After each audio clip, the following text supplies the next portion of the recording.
Welcome to the DCTV News at Noon program. I'm Kendra Cook. Dolores County Broadcasting Network is the producer of DCTV with support from the Southwest Colorado TV Translator Association. If you have a news topic or event that you would like to see covered, give us a call. The studio number is 970-677-4119. Today's show runs Thursday at noon and is uploaded to our YouTube channel and our DCTV News at Noon Facebook page to watch on demand. Today is September 6, 2018, and now the News at Noon. Reported in the Journal, on Wednesday, the Grand Mesa, Uncompahgre, and Gunnison National Forests reduced the closure area around the Bull Draw fire. The lightning-caused fire, 1 mile northwest of Nucla, has reached 30,580 acres and is burning on Bureau of Land Management and Grand Mesa, Uncompahgre, and Gunnison National Forest lands. Public access to the Uncompahgre National Forest Plateau Division will be limited in the area bordered on the north by the Blue Creek drainage or the west and southwest by National Forest boundary, on the south and southeast by National Forest Service Road 411 and Campbell Point Road, and on the east by NFSR 402, the Divide Road. National Forest Service Trail 640, Blue Creek Trail, and NFSR 411 are open. Forest officials ask that anyone entering the Bull Draw fire area be wary of falling snags, rolling rocks or logs, smoke, and holes from burned out stumps. The remaining closures are being enacted in the interest of public health and safety, Public Information Officer Kimberly Phillips said in a press release. The public's patience and understanding is greatly appreciated on this matter, she said. For more information, you can call the Grand Valley Ranger District at 970-242-8211. And in another fire-related notice, the closure area for the Plateau Fire north of Dolores has been lifted, reports the San Juan National Forest. Again, many hazards still exist in the burn area, including falling trees, burning areas, holes from burned-out roots, and rolling debris such as logs and rocks. There's still potential for heavy smoke and limited visibility. Increased water, mud, and ash flows may result in trail damage, and anyone entering the area should take safety precautions. The area is especially hazardous during and immediately after thunderstorms or windy conditions. The Plateau Fire was discovered July 22nd and burned in Plateau Canyon in steep, rugged terrain in mixed conifer and ponderosa pine forest with low to moderate intensity. The fire currently is at 19,634 acres and is 94% contained. Some small interior islands are continuing to smolder, but minimal fire behavior is expected. To report a new fire on federal land, contact the Durango Interagency Fire Dispatch Center at 970-385-1324, or for more information you can contact the Dolores Ranger District 970-882-7296. An update on the pot case in Cortez from the Journal, photo Jim Emiaga, and courtesy. 8 Chinese-speaking defendants arrested August 28th for allegedly cultivating marijuana illegally at several properties in Montezuma County appeared Wednesday before County Court Judge Jenny Lynn Everett Lawrence to hear the charges against them. An interpreter from Denver, Rose Yan, was on a speakerphone to translate Lawrence's instructions into Cantonese and Mandarin for the defendants who have been released from jail on bond. They are Hua Chu, Jie Chu, Danny To, Denning He, Yong Tang, Chen Bo Chang, Mai Luke, aka Mai Dong Dang Luke, and Sang Tang. Lawrence informed the defendants that they were each being charged with cultivating more than 30 plants, a Class 3 felony, and explained possible penalties if convicted. All of the defendants were asked if they wanted a public defender or planned to hire a private attorney. Every case was bound over to 22nd Judicial District Court for arraignment hearings October 2nd and will be handled by District Court Judge Todd Plew. The language barrier and Mandarin and Cantonese translation made the proceedings unusual and got the attention of court staff and audience members waiting for their cases. Lawrence at first began calling each person individually to the stand and then decided to bring them all up at once, giving instructions to each defendant through the interpreter, who said she was strapped for time. He speaks Mandarin, Lawrence said of one defendant, and the translator switched from Cantonese to the audibly distinctive Mandarin. The defendants were just dressed in street clothes and listened intently to the translator and then answered in Chinese. None spoke English.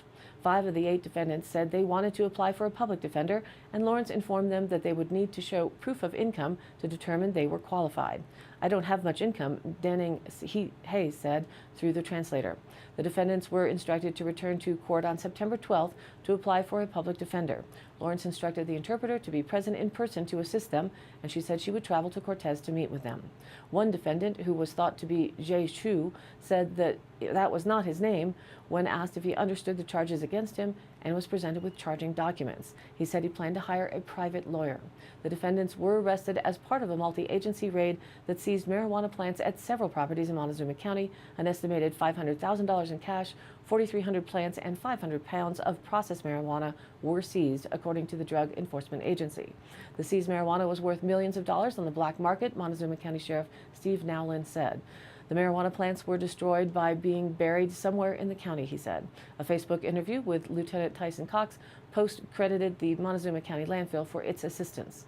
The raids were connected to a Chinese or Chinese-speaking drug ring that has been under investigation since a large bust in Rifle in 2016, said Steve Knight, resident agent in charge of the DEA office in Grand Junction. He declined to comment about the number of suspects and indicated last week that it was possible not all suspects have been found.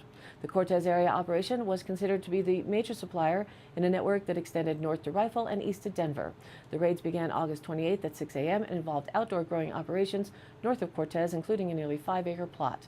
Investigators reportedly were tipped off about the grow operation by neighbors who complained about smelling marijuana. The raided properties were connected to the Ocean Pearl Chinese restaurant and Hong Kong restaurant in Cortez through their mailing addresses, according to Knight and Montezuma County assessor records. Reported in the Durango Herald, photo credit CPW. A native species of trout thought to be extinct was found alive and well recently in southwest Colorado. Colorado Parks and Wildlife announced the discovery of a unique genetic lineage of the Colorado River cutthroat trout Tuesday, saying that genetic testing of the fish's DNA was confirmed earlier this year. The fish were found in 8 small populations, CPW said, in streams of the San Juan River Basin within the San Juan National Forest and on private property, surviving in isolated habitats and naturally reproducing. To protect the fish, CPW is not releasing where in the San Juan River Basin the cutthroat were found. Anyone who just looked at these fish would have a difficult time telling them apart from any other cutthroat, but this is a significant find, said Jim White, an aquatic biologist for CPW in Durango, in a prepared statement. Now we will work to determine if we can propagate these fish in our hatcheries and reintroduce them into the wild in their historical habitat. It's a great conservation effort and a great conservation story, he said. Cutthroat trout originated in the Pacific Ocean and have spread to cold streams and rivers throughout the American West, evolving through geographic isolation into 14 different subspecies. 3 subspecies are found in Colorado: the Colorado River cutthroat trout, found west of the Continental Divide, the greenback cutthroat trout in the South Platte River Basin, and the Rio Grande cutthroat trout in the San Luis Valley. A 4th species, the yellowfin cutthroat trout, native to the Arkansas River Basin, went extinct in the early 1900s, according to CPW. But for the 3 remaining cutthroat species, CPW over the years has done its part to see the fish's survival through breeding in captivity and stocking in rivers across the state, along with other conservation management strategies. Wildlife experts were able to tie the cutthroat found in the San Juan River Basin to fish samples collected and preserved in 1874 by naturalist Charles E. Aiken, who donated 2 trout to the Smithsonian National Museum of Natural History. Careful work over the years by biologists finding those old specimens in the museum and the genetic testing gave us the chance essentially to go back in time, White said. Now we have the opportunity to conserve this native trout in southwest Colorado.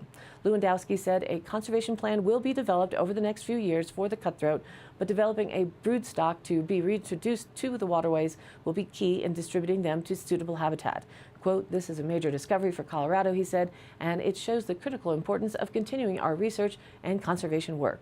Native cutthroat have struggled to survive across the state, battling low stream flows, degrading water quality, and competition with other introduced fish species like rainbow, brown, and brook trout. Stocking of the cutthroat began in the mid-1990s and is limited to high lakes and headwater streams. Now, let's take a look at our weather.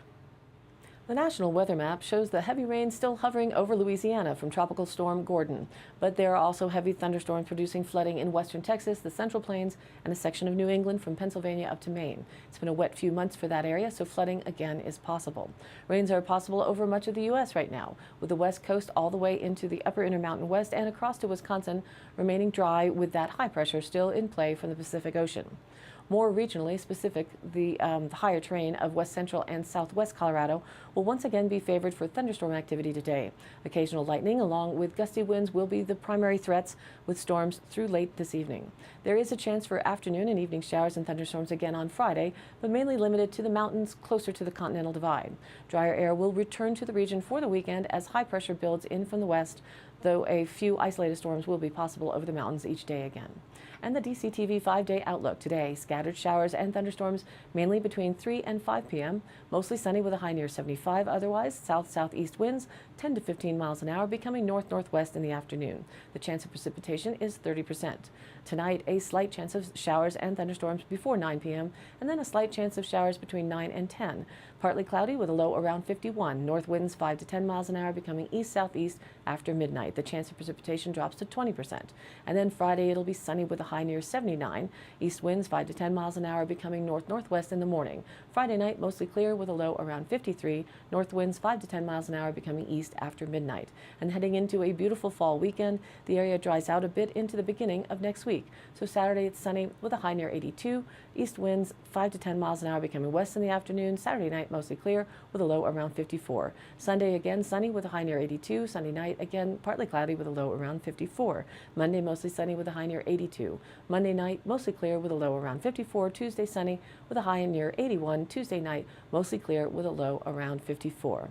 And I'd like to say a thank you to everyone who's joined the new DCTV News at Noon Dove Creek Local Weather Picks group on Facebook.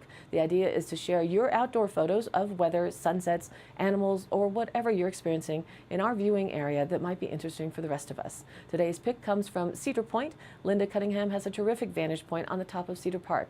This is last night's sunset spectacular colors. We continue to have them all over our skies. Thank you, Linda. And you can email in your photo to dcbnnews@gmail.com, or again, join the Facebook group and post it there. And now, back to the news. From the Durango Herald in La Plata County, courtesy photo, Brea Kinsella. Volunteers and businesses are planning to blanket La Plata County with suicide prevention messages this weekend.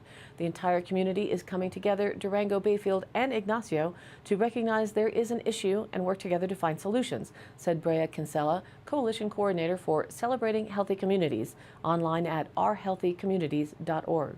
La Plata County's suicide rate is higher than the state and national averages. Stickers, sandwich boards, and marquees placed around town will proclaim, quote, "Don't be afraid to call 970-247-5245. If you can't call, text 741-741, all part of the guerrilla marketing campaign. The campaign will last several weeks to coincide with September, which is Suicide Prevention Month. The message was developed by Ignacio High School students last year and lists the local crisis hotline and the national text line. Those who use the text option will reach a licensed counselor. It's an important alternative for those experiencing suicidal thoughts, Kinsella said. Sometimes it's really hard to verbalize these things, she said. Celebrating Healthy Communities, the Four Corners Alliance for Diversity, and other groups are working on the effort. Organizers have found the message is resonating with business owners and institutions such as Fort Lewis College and the public school districts. Everyone takes this so personally because everyone here has been affected by this situation, she said. The campaign is bringing together adults, teens, and children who will work together to distribute stickers, posters, postcards, and other materials over the weekend, she said. At FLC, 1,000 magnets will go up on dorm room doors, and some FLC students will be leading groups of teens to distribute materials. Kinsella said she hopes the campaign will help build relationships between adults and teens in the community. A Healthy Kids Colorado survey found that 69% of teens in the region don't feel valued by the community, but 74% of adults feel like they value youth, she said. We're trying to offer opportunities for youth and adults to build this partnership so that we can close that gap, she said. Those who want to participate in the campaign Saturday must attend a training from 5:30 to 7:30 p.m. today, Thursday, at the Holiday Inn, 21636 U.S. Highway 160. There'll be several team-building activities and a training on how to talk with business owners. Reported in the Durango Herald, voters in the town of Bayfield will decide in November if they want to lift the ban on selling medical and recreational marijuana within town limits. It will be the first local vote on the ban. Town trustees approved the final resolutions on the sales and ballot language Tuesday night. Colorado voters approved the statewide sale of retail marijuana in 2014, and since then, a town ordinance banned its sale in Bayfield. The town of Ignacio is keeping its ban in place, and town trustees have said they have no desire to lift it or put the issue before voters. The resolutions would allow up to 3 marijuana dispensaries in town with a more thorough background check of owners than what is required by the state. Hours would be limited from 8 a.m. to 9 p.m. up to 7 days a week. David Black moved to approve the resolution, which was seconded by Matthew Nyberg. The board voted 6-0 to approve the resolution. Kelly Polites recused herself because she is considering opening a marijuana dispensary. If there are more than 3 applications to open dispensaries, the town will hold a lottery for applicants. There are reportedly several groups who are interested in opening marijuana businesses there. And an alert from the Durango Herald, Graphic Maui TV. The La Plata County Sheriff's Office is warning residents of a phone scam circulating in the region in which the caller poses as the IRS, according to a news release issued Wednesday. A message left on phones warns callers that they'll be taken into custody by police. The message also says that there are serious allegations against individuals and names those people. The Sheriff's Office has received multiple reports of fraudulent calls. The caller requests potential victims to call back to discuss the case further before threatening legal action. A phone number to reach the scammers is given as 321-221-5616. Other numbers that have been provided include 240-251-5052 and 321-221-5616. Sheriff's Captain Ed Aber said the IRS does not contact people by phone. Please do not give any of your personal information over the phone unless you initiate the call to a business. The news release said at times they will ask you to wire money or send a MoneyGram, and do not send any money to these people. Anyone with questions or concerns about a particular call can contact Central Dispatch in La Plata at 385-2900 or concerns in Dolores County. The dispatch number here is 970-677-2257. And now for a continuation of the Dolores County Sheriff's Roundup for the week of August 27th through September 2nd. An officer handled traffic control for funeral processions. Smoke was reported off of Road N near where the alkali fire was previously. No live fire was found there. A fire was reported just east of Salter Y. A deputy found the location and assisted Rico Fire. The fire was extinguished. The front door of a local church was reported open. A deputy secured the door and reported the incident to the appropriate person. A fire was spotted in a local wooded area. A deputy contacted campers who agreed to extinguish the fire. And that concludes this week's Roundup. Stay tuned for continued updates next week. And today's High Canyon Country happenings. September 22nd, save the date, from 4 to 7 p.m. at the Dolores County Fairgrounds, 4 miles west of Dove Creek. It's the Dove Creek Chamber's second annual Three Sisters Ag Fest, featuring a cooking competition for sweet or savory dishes. This year, it's corn of the Three Sisters as the main ingredient. Prizes for winners in both categories include cast iron and cooking ware. There'll be music, food, games for the kids, and the biggest zucchini contest once again. So keep a zook in the ground somewhere under a leaf. We're working on entrants for the zucchini launching competition as well, potato gun style or slingshot. Let's see how far we can fling them. Also, the DC Chamber is working with Firewise of Southwest Colorado, letting the Dolores County community know that they are offering free home wildfire risk assessments all day on Saturday, September 22nd. You can call 970-364-3473 or sign up online southwestcoloradofires.org. Firewise of Southwest Colorado will have a booth at the Three Sisters event that evening from 4 to 7 p.m. so you can learn about tips and suggestions to keep you safe. Thanks to Rebecca Simolsky for her devotion to Firewise Southwest Colorado and Dolores Watershed Resilient Forest Collaborative. And this Saturday from 4 to 9 p.m. in Cortez at Parque de Vida, come out to the 20th Annual Harvest Beer Festival hosted by and to support the Montezuma Land Conservancy. Tickets are available online at montezumaland.org or at the event. Musical acts will be Little Brother and DDAT.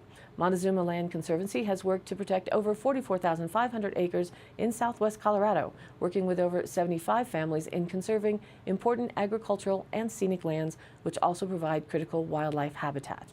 And all of these happenings, if you missed any of the dates or details, are posted on our DCTV News at Noon Facebook page, along with our YouTube channel, on-demand replays, weather, notices, original stories, and local posts. To share your event or information, contact us, dcbnnews@gmail.com, or call the station 970-677-4119. Thank you for tuning in. News at Noon airs at noon Monday through Thursday and then is available on demand online on our YouTube channel and our DCTV News at Noon Facebook page. Please like us there and share it with a friend. This has been a production of DCTV for the News at Noon program out of Dove Creek, USA. I'm Kendra Cook. Thank you for watching.